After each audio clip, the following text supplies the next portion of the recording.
MBC의 소위 이제 바이든 날리면 관련된 보도 얘기입니다. 바이든 날리면 관련해서 MBC가 보도한 내용을 가지고 외교부가 소송을 걸었어요. 정정 보도 해달라고 소송을 걸었고 판사가 판결을 내렸는데 정정 보도를 하라라고 얘기를 했고 이걸 만약 하지 않으면 하루에 100만 원씩 이제 배상을 해라. 이렇게 지금 판결이 나왔습니다. 일단 판결을 어떻게 보셨어요?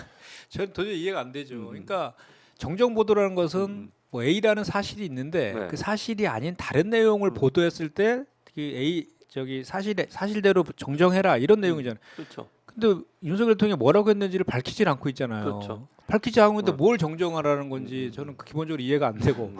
그리고 윤석열 대통령이 당사자인데 왜 외교부가 이게 소송을 소송을 거는 걸었어요. 게 이게 좀 맞는 맞는 건지도 건지. 좀 모르겠고. 그리고 그 앞에 EXX는 사실이라며. 그러니까 그거는 인정했어요. 전문가가 감정이 불가하다라고 했잖아요. 그러면 감정이 불가하면 다른 또 전문가한테 또 다시 의뢰해야 되는 게 저는 상식적일 것 같은데 그냥 재판부에서 그냥 그거 하나로 그 판정은 불가하는데 또 EXX는 사실이라고 또 이렇게 했는데 그런데 원래 얘기했던 내용이 뭔지는 확인이 안 된 상태에서 정정 보도해라 이런 판결을 내렸거든요. 그러니까 이게 정말 전 상식적으로 이해가 좀 안 돼요.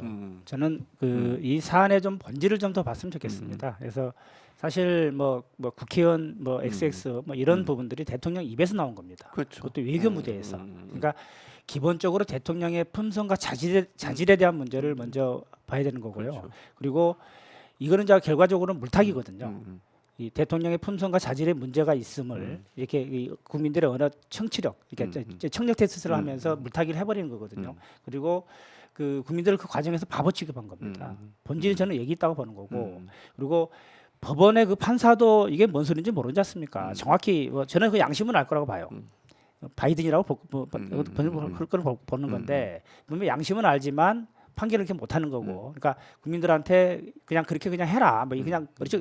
그냥 공고하는 거죠. 국민들한테 오히려 강요하는 거죠. 그래서 저는 그런 거라고 보는 거예요. 그러니까 본질을 좀 더 봤으면 좋겠습니다. 그러니까 말씀하신 것처럼 이 문제의 본질은 그 당시에 그 여론조사 보면 바이든으로 들렀다가 55.9% 여론조사 보니까 KBC 강조방송에서 그 조사한 여론조사를 보면 55.9%가 바이든으로 들었다라고 하고 난리변으로 들은 게 25%라는 거예요.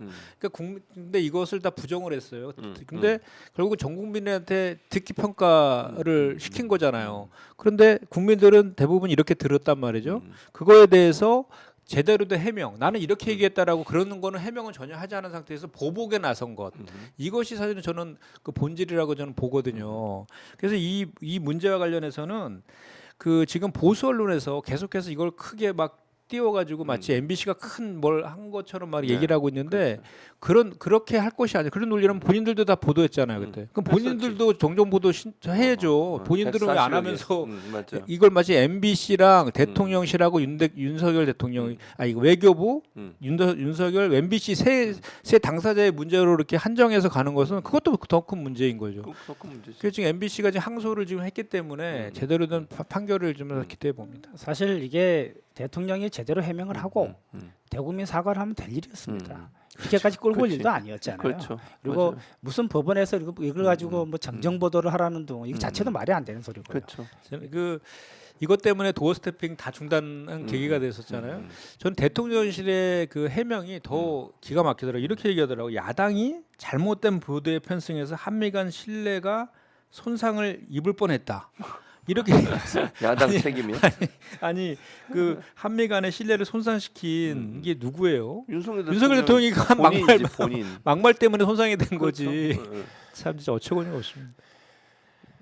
그러니까 언론이 사실은 대통령이 잘못된 발언을 하거나 아니면 외교에 좀 치명적인 영향을 미칠 수 있는 발언을 했을 때 그걸 보도하는 건 지극히 당연한 현상이에요. 그렇죠. 그걸 가지고 문제를 제기하면 언론한테 너희는 그냥 비판하지 말고 내가 원하는 대로 써 이런 얘기밖에 안 되는 거잖아요. 과거 전두환 정권처럼 땡뉴 뉴스 네. 이걸 바라고 하는 거고, 그리고 나아가서 지금 MBC까지 아예 장악하겠다고 지금 이렇게 좀 공작을 펼치고 있는 거잖아요. 그러니까 저는 뭐 하여튼 사안의 본질을 좀 정확히 봤으면 좋겠고, 그리고 이걸 통해서 얻고자 하는 이익이 결국은 MBC의 장악이고, 그리고 땡뉴 뉴스 같은 언론 장악 아니겠습니까? 그래서 저는 어쨌든 간에 이 부분들에 있어서만큼은 MBC도 제대로 버티고 좀 싸웠으면 좋겠고 국민들께서 좀 본질을 정확히 봤으면 좋겠다 하는 좀 말씀을 드리고 싶습니다. 그래서 저는 다 차치하고 일단 확인된 거. 음.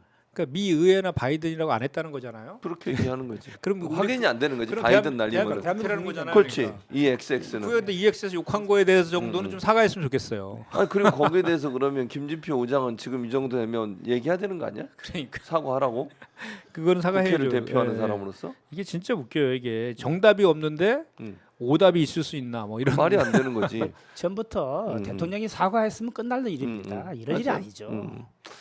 근데 오늘 아침에 이제 이 방송 관련해서 언론 관련해서 또 하나의 뉴스가 나왔어. 방심이 아시죠? 방심이. 예. 방심의 청부 민원 때문에 논란이 되잖아요. 그 유일임 위원장이 청부 민원을 해서 논란이 되는데 그거를 외부에 폭로했던 사람, 그러니까 그걸 제보했던 사람을 지금 색출하려고 검찰이 압수수색을 했다는 거야. 방심위를. 공익 제보 아니에요 이거? 예를 들면 방심위원장이 잘못된 행동을 한 거잖아요. 이거는 분명히 이거는 방심위 내부에 예전에 그런 판례도 있었어요. 처벌받은 적이 있었는데 내부에 있는 사람이 자기 이름이나 다른 사람 이름으로 뭔가 소위 사주를 해서 청원을 민원을 올렸을 경우에 그게 발각이 돼가지고 이 사람이 쫓겨났어요 회사에서. 그런 사례도 있었다고 이미. 근데 이거를 이런 문제가 있다고 해서 그걸 밝힌 사람을 다시 색출을 하고 있는 그것도 검찰이 압수수색을 해가지고 이러면 누가 공익제보 하겠어요? 네, 이런 거죠. 그러니까 도둑질을 하는 걸 보는데 도둑이야 외쳤어요. 그러면 도둑질한 사람 처벌하지 않고 도둑이야 외친 사람을 왜 시끄럽게 했냐고 처벌하는 거지 않습니까? 지금 그러니까 우리나라 공익제보가 다 그런 방식이었습니다. 그러니까 그 미국 같으면 예를 들어서 그 신변을 보호하거나 어마어마한 보상금을 줍니다. 근데 우리나라는 그런 시스템 자체가 안 돼 있다 보니까 공익 제보 자체도 꺼리하게 되는 거고 그리고 지금과 같은 것처럼 공익 제보한 사람들을 색출해서 처벌하겠다. 계속 이런 식으로 좀 몰아가는 거죠. 그러면 사실 공익 제보가 활성화되어 있을 때 국가 시스템이 정상적으로 작동이 잘 되고 내부의 견제와 균형이 있습니다. 민주주의가 보장이 되는 건데 그런 것 자체를 근본적으로 막겠다는 거잖아요. 그러니까 선택적 수사권 남용이죠. 그리고 이제 선택적인 정쟁화지. 그러니까 이재명 대표 관련해서 공익 제보한 사람은 뭐 저기 최고위원까지 국회 맞아. 소통관의 기자회견 옆에 서가지고 이렇게 그렇게 두둔하고 했었지. 이렇게 하면서 그거보다 훨씬 더 그한 공익 제보를 한 거에 대해서는 어떻게 가서 수사를 압수수색을 합니까? 그러니까 뭐 메시지가 중요한 건데 메신저 갖고 지금 때리고 있는 공격을 그런 하는 거. 거지. 그러니까 또 본질 흐리게 하는 거죠 지금. 그럼 결국은 저는 강서구청장 후보로 나왔던 김태우를 또 얘기 안 할 수가 없어. 예. 김태우에 대해서는 법원에서 대법원 판결이 뭐예요? 자기 비리 때문에 감추려고 그런 행동을 했다. 이렇게 판결이 나왔는데 이 사람을 공익제보자라고 계속 우겼던 데가 국민의힘이고요. 그런 논리로 대통령이 사면을 해줬고 강서구청장 또 나오겠잖아. 그래서 참패이긴 했지만 이게 뭡니까 대체? 윤석열 대통령이 말끝마다 했던 말이 공정과 상식이죠. 그 대신 그걸 지금 다 깨고 있는 거죠. 뭐 그런 거 보면. 그러니까 이런 게 하나하나 쌓여가지고 국민들이 총선에서 제대로 국민들한테 알려서 심판받을 수 있도록 해야 되는 게 우리 민주당의 역할인 것 같아요. 예. 이게 윤석열 정부 들어서 특히 더 심한 것 같아요. 왜냐하면 지난번에도 김학의 차관 막 도망가려고 그랬잖아요. 그때 공항에서 다른 사람 내세워가지고 그때 출국 금지 그거 내린 사람을 또 처벌했어. 그때 기억나죠? 예. 그러니까 이게 뭔가 웃기는 게 뭔가 정말 정의로운 일을 하고 잘못된 걸 바로잡기 위해서 노력한 사람이 어떤 행동을 한 것에 대해서 법적으로 문제 있냐 없냐를 가지고 따져 들어가지고 그걸 공격하고 그리고 나 처벌까지 하는 검찰을 이용해 수사를 하고 이러면 누가 지금 제가 볼 때 이런 거예요. 윤석열 정부에 일하는 많은 공무원들 중에도 제보할 게 많아도 제보하겠냐고 이러면 제보하는 순간 그 사람은 수사 대상이 돼 버려요. 그걸 막는 거죠. 야 이건 무슨 그러니까 선택적인 검찰권, 경찰권 남용하는 거는 정말 심각한 그 수위를 이미 넘은 것 같아요. 뭐 우리가 뭐 다른 건 다 차치하더라도 이재명 대표와 관련해서 수사를 얼마나 오랫동안 그 수많은 그 수사관 검사들 투입해서 하고 있습니까? 지금도 하고 있고. 예. 그런데 그 윤석열 그 처가라든지 또는 그 여당에 관련된 그런 수사들에서는 이 핑계 저 핑계 때문에 계속 끌고 있잖아요. 예. 그러니까 그런 것들만 보더라도 이번에 그 어디죠? 그 서울청장 그 아까 우리가 이제 이태원 참사 얘기했지만 서울청장 관련해서 그 검찰에서 무슨 수사심의위원회에다가 그 해부했다며요. 맞아 해부했어요.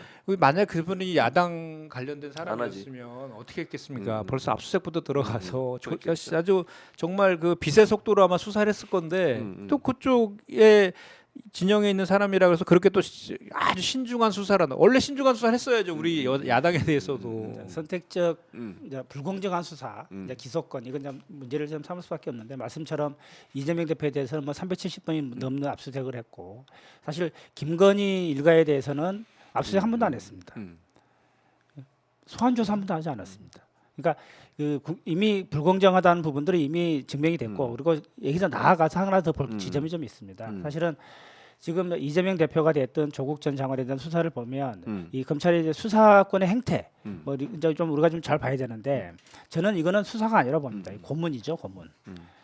본인을 해서 안 되니까 주변 사람 털고 또 가족 털고 그래서 그 고문을 해서 결과적으로 그 당사자가 뭐 이번에 뭐 이성균 마찬가지지만 극단적 선택을 하게 만든다거나 없는 사실을 갖다가 불게 만든다거나 이런 거죠. 그래서 저는 그 선택권 수사의 문제도 있지만 이 그다음에 수사의 그 근본적인 행태 이 고문성의 수사 부분들까지 이번은 향후에 우리가 정권 교체를 해서 총체적으로 좀 바로잡을 필요가 있다. 그러니까 검찰 개혁을 제대로 좀 했으면 좋겠다는 생각이 좀 있습니다.